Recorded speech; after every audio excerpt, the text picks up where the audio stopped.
Waktu yang tepat untuk bersenggama. Penjelasan tentang masalah bersenggama dan waktunya, dituturkan lewat susunan kata yang indah dalam beberapa bait. Dengan nazham tersebut Syekh Penazham mengawali penjelasannya tentang tata krama bersenggama dan waktu-waktu yang dianjurkan serta yang harus dihindari oleh orang yang hendak bersenggama. Juga hal-hal yang bertalian dengan tata krama lainnya. Berikut ini bait-baitnya. Senggama dapat dilakukan setiap saat, selain pada waktu yang akan diterangkan secara berurutan.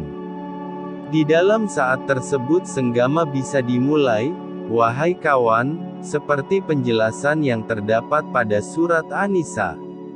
Syekh Penazham menjelaskan, bahwa senggama dapat dilakukan setiap saat, baik siang maupun malam, kecuali pada waktu yang nanti akan dijelaskan, sebagaimana petunjuk yang terdapat dalam Al-Quran yaitu firman Allah SWT. Istri-istri kalian adalah seperti tempat tanah kalian bercocok tanam, maka datangilah tanah tempat bercocok tanam kalian itu bagaimana saja kalian kehendaki. Al-Baqarah 223. Maksudnya, kapan saja kalian mau, baik siang maupun malam menurut beberapa tafsir atas ayat di atas. Ayat ini jugalah yang dimaksudkan oleh kata-kata penazham, seperti penjelasan pada surat An-Nisa, akan tetapi, bersenggama pada permulaan malam lebih utama. Oleh karena itu Syekh Penazham mengingatkan dalam bait berikut ini. Namun senggama di awal malam lebih utama, ambillah pelajaran ini, pendapat lain mengatakan sebaliknya, maka yang awal itulah yang diistiharkan. Al-Imam Abu Abdullah bin Al-Haji di dalam kitab Al-Madkhal mengatakan, bahwa ada dipersilahkan memilih dalam melakukan senggama, baik di awal atau akhir malam. Akan tetapi, di awal malam lebih utama, sebab, waktu untuk mandi jinabat masih panjang dan cukup. Lain halnya kalau senggama dilakukan di akhir malam, terkadang waktu untuk mandi sangat sempit dan berjamaah salat subuh terpaksa harus tertinggal, atau bahkan mengerjakan salat subuh sudah keluar dari waktu yang utama, yaitu salat di awal waktu. Di samping itu, senggama di akhir malam sudah barang tentu dilakukan sesudah tidur, dan bau mulut pun sudah berubah tidak enak, sehingga dikhawatirkan akan mendatangkan rasa jijik dan berkurangnya gairah untuk memadu cinta kasih. Akibatnya, senggama dilakukan hanya bertujuan senggama, lain tidak. Padahal maksud dan tujuan senggama tidaklah demikian, yaitu untuk menanamkan rasa ulfah dan mahabbah, rasa damai dan cinta, serta saling mengasihi sebagai buah asmara yang tertanam di dalam lubuk hati suami istri. Pendapat tersebut ditentang oleh Imam Al-Ghazali. Beliau berpendapat, bahwa senggama yang dilakukan pada awal malam adalah makruh, karena orang, sesudah bersenggama akan tidur dalam keadaan tidak suci. Sehubungan dengan pendapat Al-Ghazali ini, Syekh Penazham mengingatkan melalui nazhamnya, wakila bil, aksi pendapat lain mengatakan sebaliknya. Akan tetapi, pendapat yang masyhur adalah pada awal malam, sebagaimana yang disampaikan Penazham, wa awalun syuhir, maka yang awal itulah yang diistiharkan.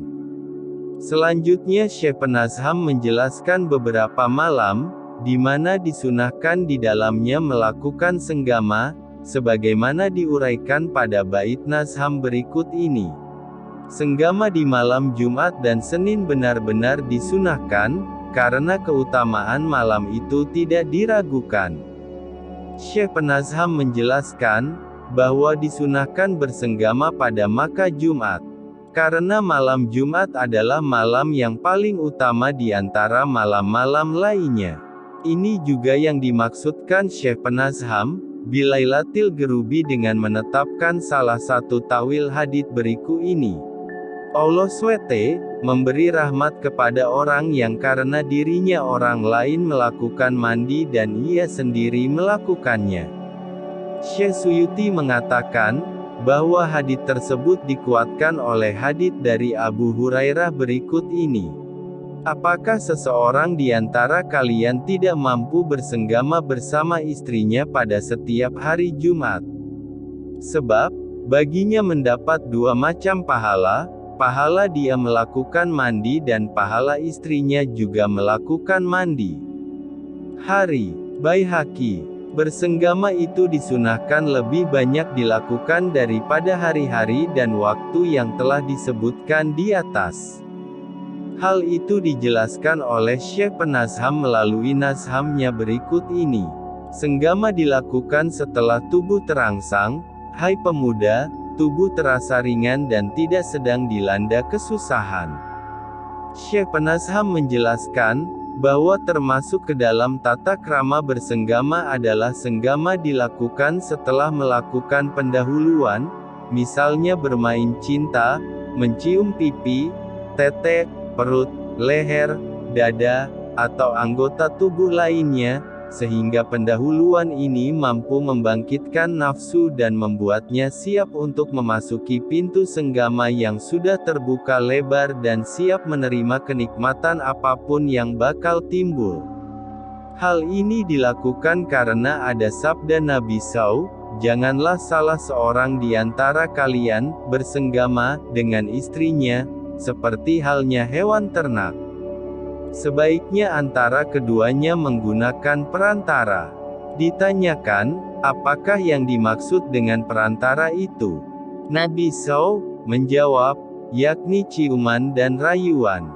Di antara tata krama senggama lainnya adalah bersenggama dilakukan setelah perut terasa ringan dan tubuh benar-benar segar. Karena senggama dalam keadaan perut kenyang akan dapat menimbulkan rasa sakit, mengundang penyakit tulang, dan lain-lain. Oleh karena itu, bagi orang yang selalu menjaga kesehatan hal-hal seperti itu sebaiknya dihindari. Dikatakan, bahwa ada 3 perkara yang terkadang dapat mematikan seseorang, yaitu bersetubuh dalam keadaan lapar, bersetubuh dalam keadaan sangat kenyang, bersetubuh setelah makan ikan dendeng kering. Kata-kata Syekh Penazham di atas diatafkan pada lafaz hal adau, yang berarti ringannya rasa susah, maksudnya, kesusahan tidak sedang melanda dirinya.